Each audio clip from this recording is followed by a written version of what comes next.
Euro চ্যাম্পিয়নশিপের group পর্বের ম্যাচে মুখোমুখি হয়েছিল ফ্রান্স এবং নেদারল্যান্ড।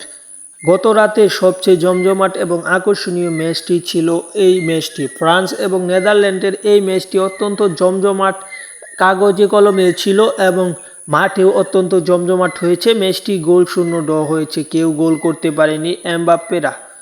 কিন্তু সব কিছু মিলিয়ে ম্যাচের প্রথম থেকে শেষ পর্যন্ত বিশ্লেষণ করলে শট যদি বলি, সেখানে 12 শটের বিপরীতে 8টি শট দিতে পারে নেদারল্যান্ড, 12 শট দিয়েছিল ফ্রান্স।